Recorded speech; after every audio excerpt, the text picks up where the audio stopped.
name is Nadia Wessels, and I'm from Nelson Mandela University in Port Elizabeth. What I'm presenting today is from my PhD that I did at Stellenbosch, so apologies for the old emblem, but that was when I was doing it, so for those of you who have identified that. So I'm going to be talking about understanding communities' perceptions in natural open space systems, and thanks to my supervisors that are listed there as well. Okay.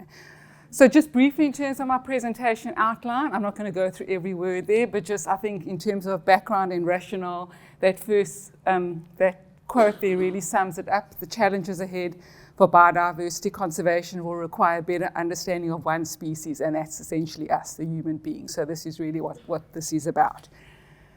Okay, so just briefly in terms of background and rationale, I think we all here know the importance of natural open spaces, but just to basically sum up the important value that we get in terms of biodiversity, the important value that we get in terms of the ecosystem services, or what's also referred to as nature's contributions to people, and I'll touch on that a little bit more later on.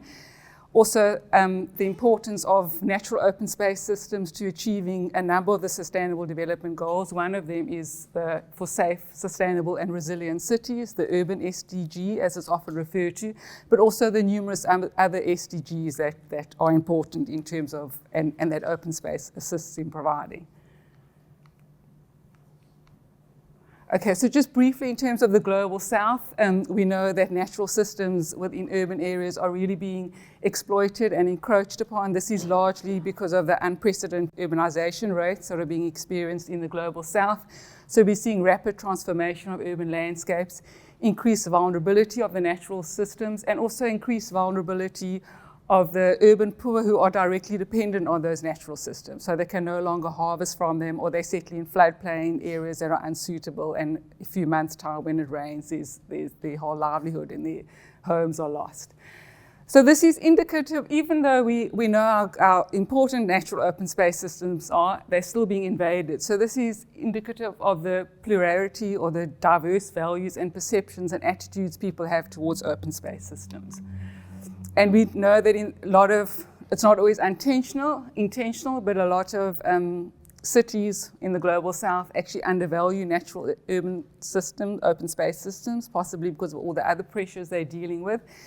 And few studies have highlighted the perceptions of urban natural open space systems. And now we're talking about specifically land that's been set aside to protect it for ecosystem services, even though a lot of it's not always formally proclaimed as such.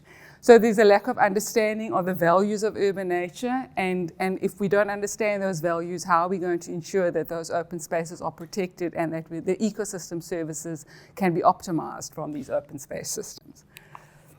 Okay, so basically we know there's a bit of a knowledge gap in terms of understanding the values and incorporating ecosystem services in terms of planning and management.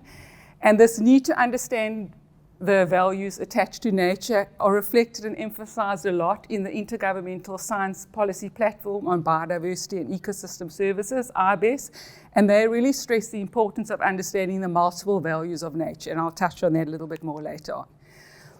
Okay, so with this in mind, our objectives were to understand how residents value and connect with open space, particularly the natural open space, and that you'll see later on was a bit of a problem because immediately when you ask people about open space in most cities, they think of the parks.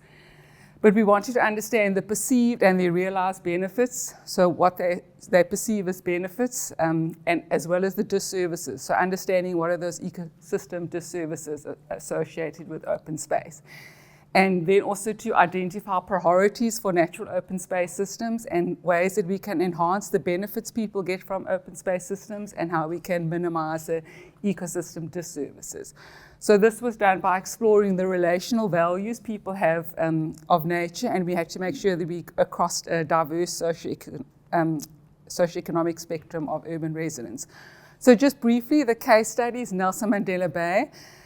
Just a little bit about Nelson Mandela Bay. It's often referred to as the 5 biome cities because of the convergence of 5 biomes and the convergence of 2 global biodiversity hotspots. The municipality has a metropolitan open space system, which is often referred to as the NMOS, which was prepared in 2004 based on a systematic conservation planning process. And we heard yesterday about the the CBAs, for example, so a lot of that information has been included in it.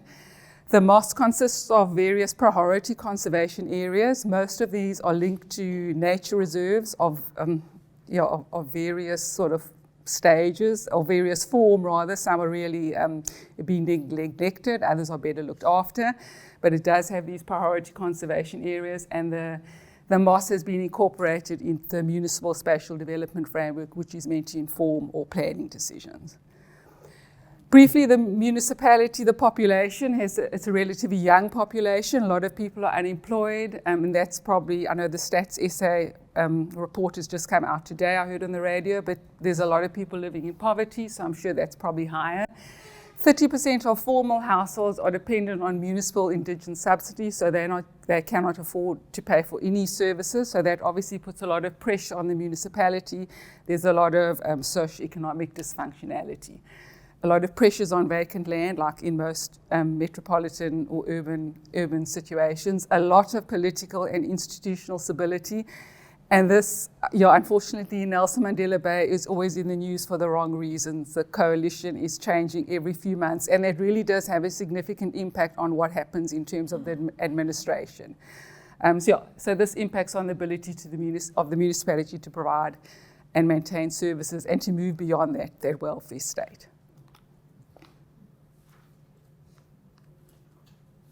Nothing's happening. Oh, okay. All right. So how we did the data collection, obviously we couldn't interview everyone in the entire metro, so we focused on a specific area. We did qualitative semi-structured interviews. The area that was chosen was the area surrounding one of the NMMOS priority sites, which you've heard a little bit about, the 𝐍𝐞𝐾𝐲 Reserve Complex. So just briefly, in terms of the vegetation, the majority of it is succulent thicket, so it's pretty impenetrable, so quite different to what is here in the garden route. So this was one of our priority sites. Well, this is one of the MOS priority sites, and this is the sites that was selected. And the reason for this is because of the diverse socioeconomic spectrum of people living around the area in close access, proximity to the reserve, in close proximity to the 𝐍𝐞𝐾𝐲 estuary, and close proximity to the nature reserves as well. There are two nature reserves that form part of this complex. So it consists of traditional suburbs as well as townships, informality, as well as informal sections within the township areas as well.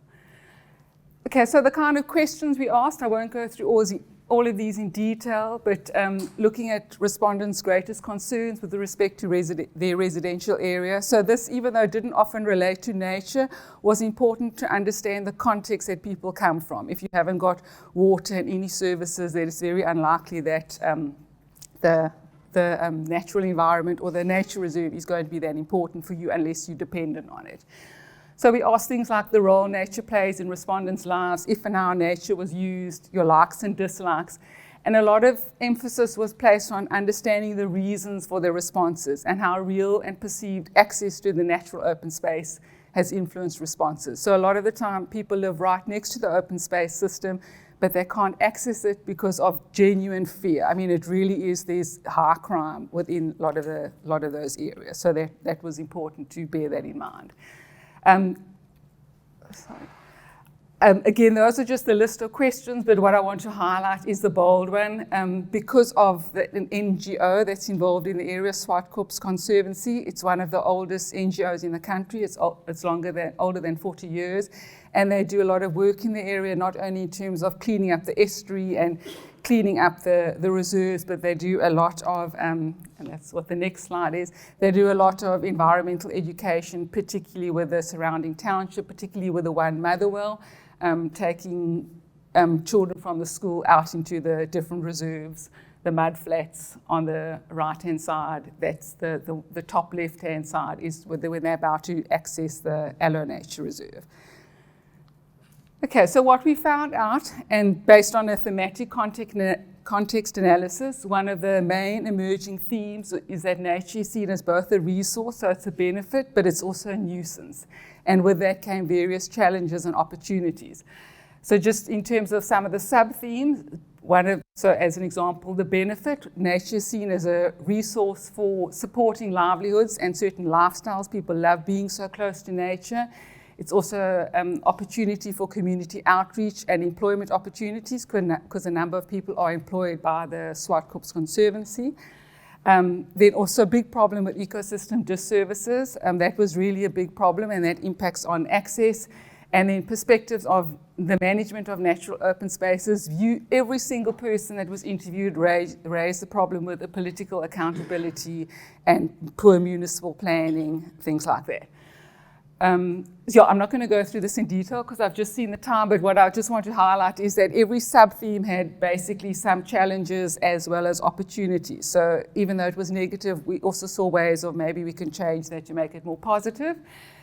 What else we did in terms of the analysis, we also looked at respondents' explicit and implicit reference to ecosystem services and disservices, but we didn't categorize these in terms of the normal supporting, regulating role. We categorized these in terms of the 𝐈𝐧𝐿 categorization, which includes both positive contributions as well as negative. And their categories specifically stipulate regulating material and non-material contributions. So that's just a summary of how 𝐈𝐧𝐿, the categorization works. So you can see material, non-material, and regulating. And then they also identify the instrumental values as well as the relational values. So this just summarizes the results from our respondents. So the red are the positive, and the others indicate are both positive and negative. So for some people, for example, material was the fuel. Felling and burning of vegetation was obviously important to those people, but a lot of other people saw that as unsustainable and potentially exploitative as well. Again, just a summary of our instrumental and relational values. Sorry. Okay, so what do our findings highlight? This complex relational values that people have with nature. The dependence on nature is both positive and negative. So what we often see as negative is positive for other people. They're benefiting from nature, so the sustaining versus exploitative. A lot of emphasis on how the non-material or relational benefits are influenced significantly by exploitation by other people, but also significantly impacted on by access concerns. So people can't access the nature reserve to actually benefit from it. So that's a huge problem.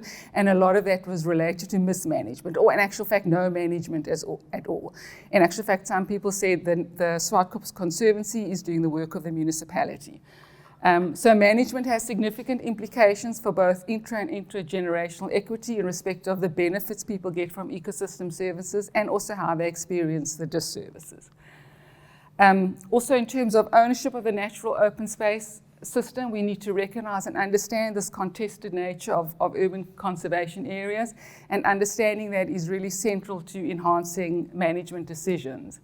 So we need to prioritize as much as possible collaborative management and stewardship interventions, and the 𝐍𝐞𝐿 Conservancy has been quite instrumental in a lot of these collaborations. Also something that we maybe need to look at a bit more is, because of the different uses of the reserves, the need for multifunctional landscapes that actually allow for multiple objectives incorporating conservation, recreation, and a sustainable resource use as well. So really trying to look at how we can ensure it's people in nature and have win-win situations with ecological and socioeconomic benefits.